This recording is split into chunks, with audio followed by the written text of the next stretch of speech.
Round fucking two. Hello. Tomorrow's my 40th, and I don't really have that much to say, honestly. But, there we are. Honestly, sun fucks all that up.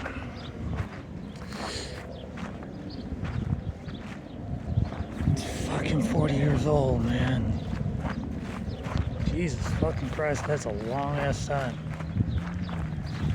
Like, normally on the day-to-day we don't think about the passing of time. It's just like day in, like you get up, you do your morning routine, you go to wherever it is you go for the day, you pop in, and then you go home, you eat dinner, you go to sleep, and then you repeat it day in, day out, day in, day out, and it never really seems like time passes. But then you wake up one day, you're like, damn, like, where did all that time go? So, especially these last 5 years, yeah. Fuck.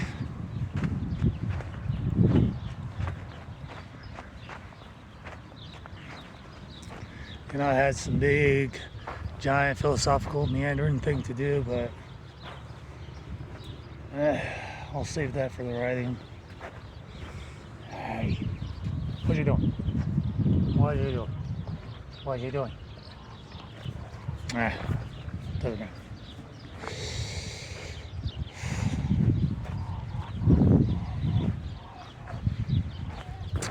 Life lessons being taught at Amazon, of all places. Relationships springing up from Tinder. Dating friends.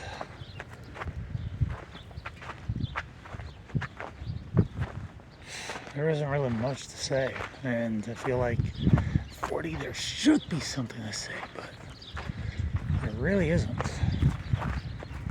I mean, the best advice I could possibly give is if you do what you're supposed to do when you're supposed to do it and knock out the things that society expects you to do, then hopefully you won't end up like me. I'm not saying that winding up like me is a bad thing, but you end up missing out on a whole lot of what the world has to offer. And there's nothing wrong with being introspective. It comes with age. You know, it's just that, trust me, the path I chose is the path I chose. I can't stand around spending time commiserating about what went wrong, why it went wrong, who was at fault, blah, blah, blah. Because at the end of the day, it was all my doing. Whether it was hell or high water, I wound up here because of the choices I made. And that can either be taken as a good thing or a bad thing. I choose to view it as a good thing.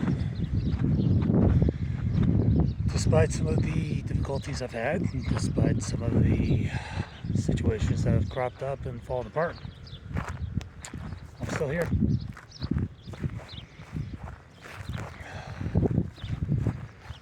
And that is an extremely healthy way of looking at it. Because you can only do so much in the space that you're given, right? You can only put yourself in so many situations and only learn so much if you don't allow yourself to grow, to push past those initial boundaries.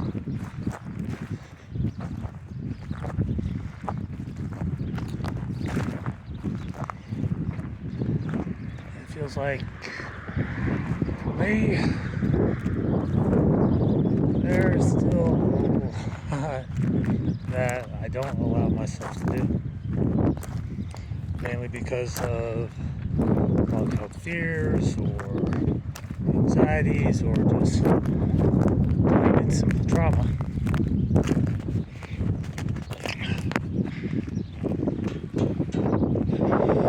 But I've learned to grow and change and develop within those boundaries that I've set for myself.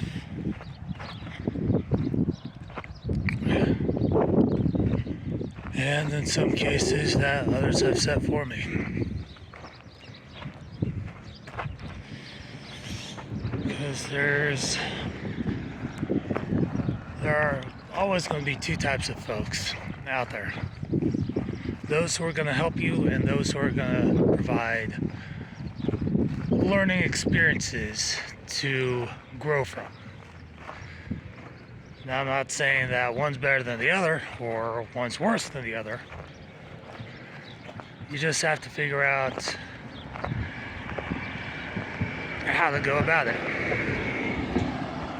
The key is how you react, which seems really dorky to say, because how you develop is based on how you react and how the scenario shifts around those reactions.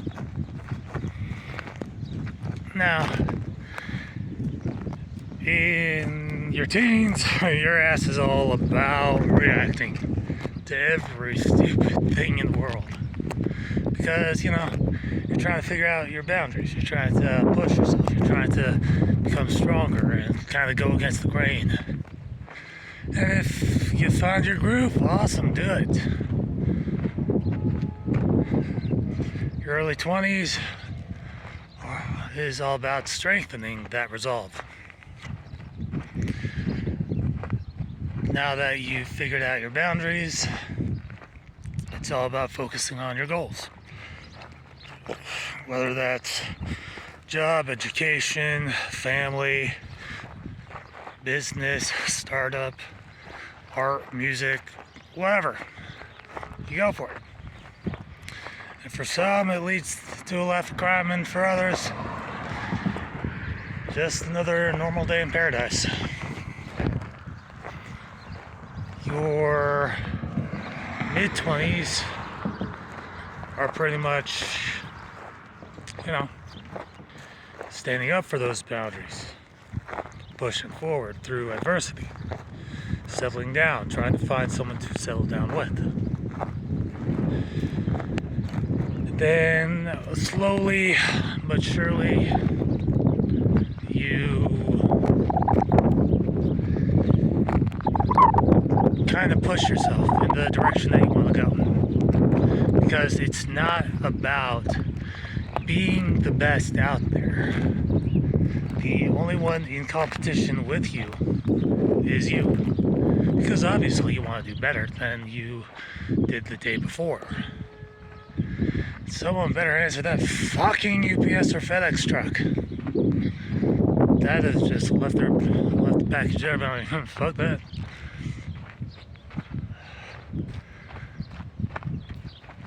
And for me, I was personally lucky to be born into the family that I was. And I'm not saying that, hey, my family's better than yours. No. Everyone's family is exactly at the same level when it comes to what they teach their kids. And at a certain point, it's out of the parents' hands, because then you're entrusting your kid to school, to society, and you're constantly worrying about them. Do I have kids? No. Do I plan on having them? Societal pressure and all that. Again, if I ever feel like it. And then you have to hear all these stories about what your kid went through during the day, who they made friends with, how their lives are going, and so on and so forth. And eventually you want them to kind of have their own life, so you kind of push them away just a little bit. Just enough to like show them that, hey, I trust you. You can go about and do your thing, check in with me, do what you need to do, and then I'm gonna be everything. Occasionally there are going to be spark ups, but that's when it starts to happen. That's when you start to see history repeat itself. Like what you must have been like as a kid. And for as much as you're annoyed with them, as much as they bug you, there are going to be genuine moments where you remember that this is your baby, this is your kid, this is your son or your daughter, and these are their friends, and this is everything that they're working on, this is what they're passionate about. And if you're lucky enough and you're patient enough and they're in a supportive enough environment, then they will succeed and flourish and go places and do things and learn and grow and experience their own lives and do what they need to do.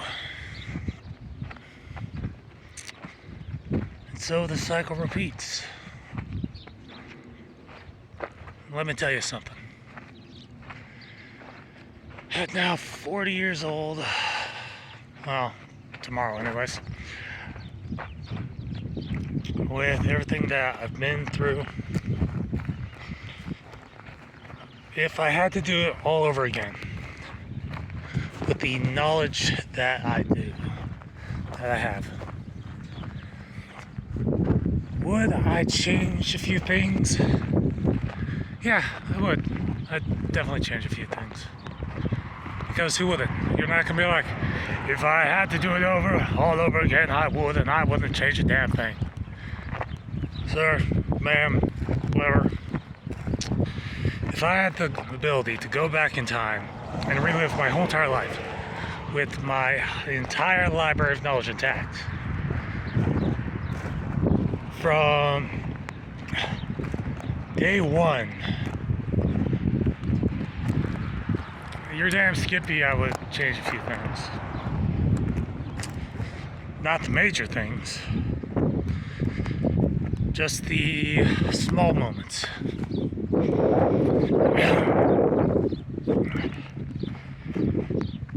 But even the small moments shape who we are as people. So you have to be careful about how you go about those small moments.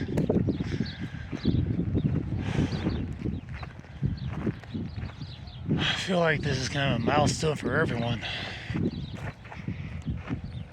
Well, I don't do podcasts or stupid videos anymore. It's mostly just me dicking about in Fallout 4 and rebuilding the same base over and over and over and over again. It's all about self-improvement. Even if I did get lazy and Sanctuary and just went, alright, well, here's some stuff, have fun with that.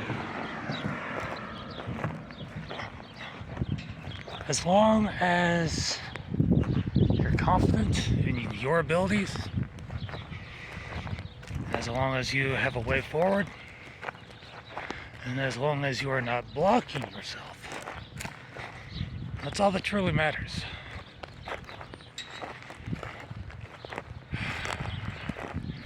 Before boot camp,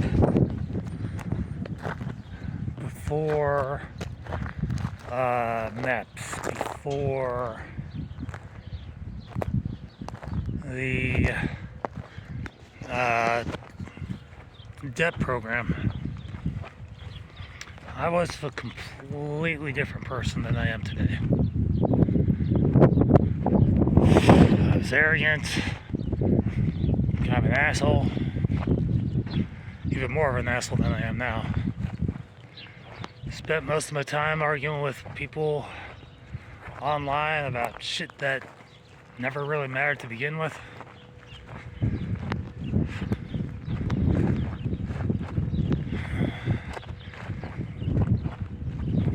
Pursued dead-end relationships. Talk to people that I'd never meet in person. But I was doing my thing. I was pushing myself. I was trying to figure out how I fit into this weird-ass world we live in. Like, and social media numbers don't mean jack shit. Okay, let me tell you that. Right off the bat. They do not mean jack shit. What matters more than attaining high numbers are the interactions that you have with people. Because if you have a good attitude, then you'll attract people towards you that genuine like you for you, not because of the numbers that you have, but because of what you're doing with your time. And while yes, I do post on Instagram, I do go live on TikTok, I do streams on YouTube.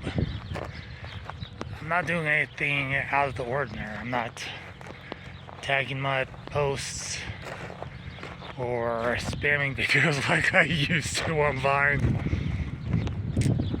I am just genuinely being myself. That's hard. It's hard finding out like who someone is underneath the mask that they wear in public and private, because you have to be extremely comfortable with yourself in order to do what I do on TikTok. You have to just like go for it and be like, alright, cool, this is gonna be awkward, but this is what we're doing. And then sometimes it goes great and sometimes it doesn't, but the people you meet along the way, the conversations that you have that further educate yourself, the ways that you network with people, the communities that you meet, even if you don't outrightly like how they go about eventually it's like, hey, they're just trying to get through the day, just like me.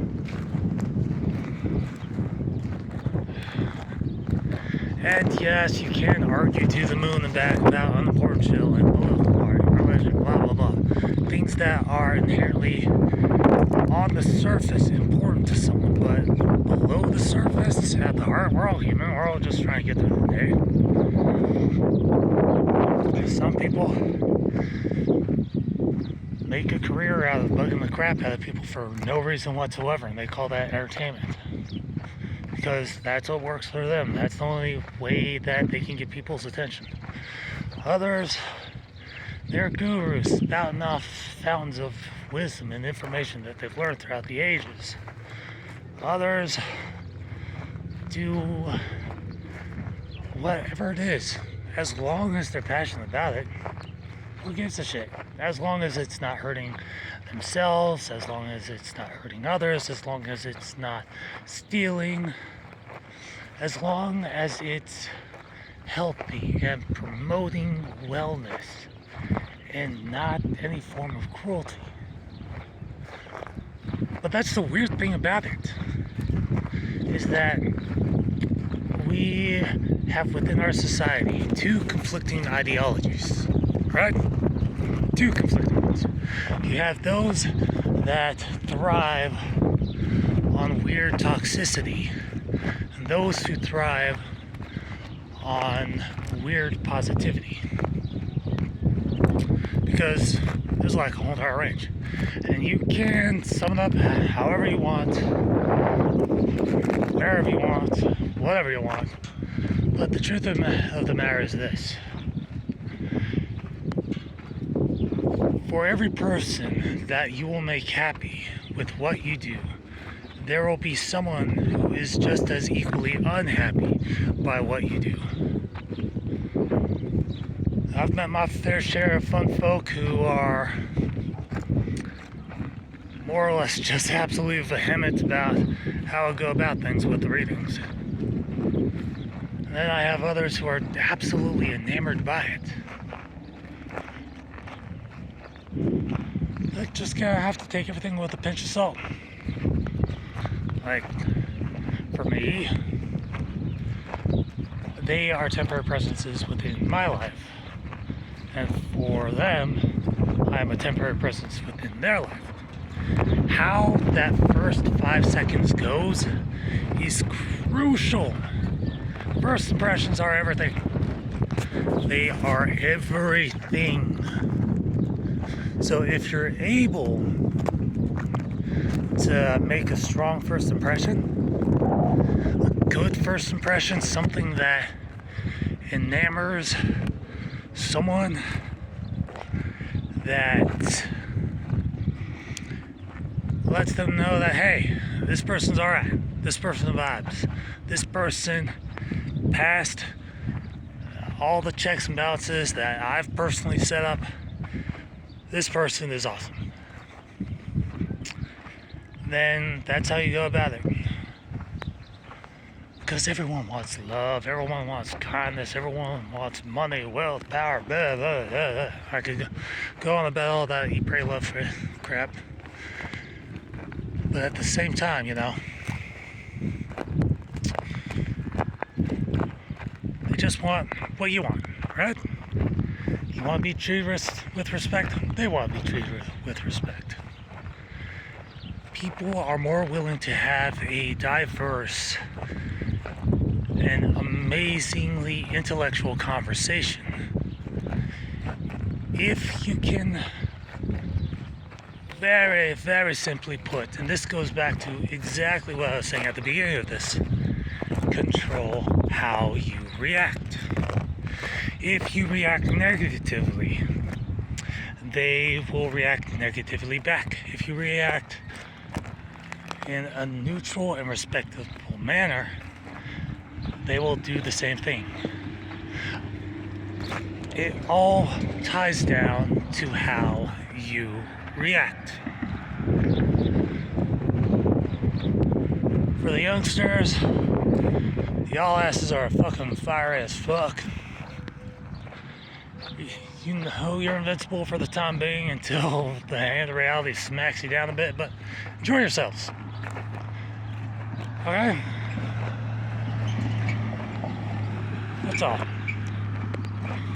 For the gals out there who are in tough spots or are thinking of doing things that you know are going to affect your chances later on, don't do the stupid thing.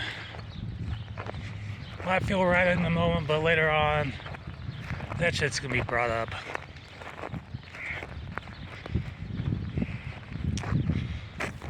Then you're going to wonder why you did it in the first place.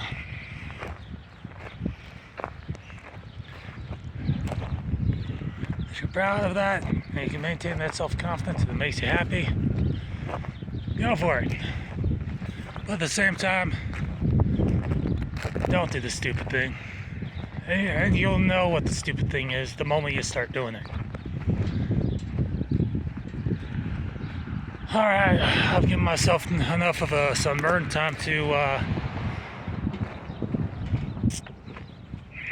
just post this, mose back in, and see what the day has to offer. Also, for the guys in the, let's see, Naval Training Camp, RTC. Those who are going through it at the moment, don't give up. Alright? Your chiefs and petty officers are going to be hard on you at first, but then very gradually they will give you more and more respect. They're still going to be hard on you, but that's part of the training process, because the military is meant to break you down, analyze your weaknesses, and build you back up stronger to make sure you have the strength to cover those weaknesses. Again, it's all about how you react. Major shout out to my personal inspiration for this wonderful journey of transformation, Chief Aaron Richard Sly. If you watch this, dude, you watch it. If you don't, no worries. You've probably moved on. But at the same time, thank you for everything. Even if it seemed like I screwed up the majority of the time and I lost myself, because I did. But I found myself and came back stronger for it. And Petty Officer Smooth Jazz, dude, he's chill in groups.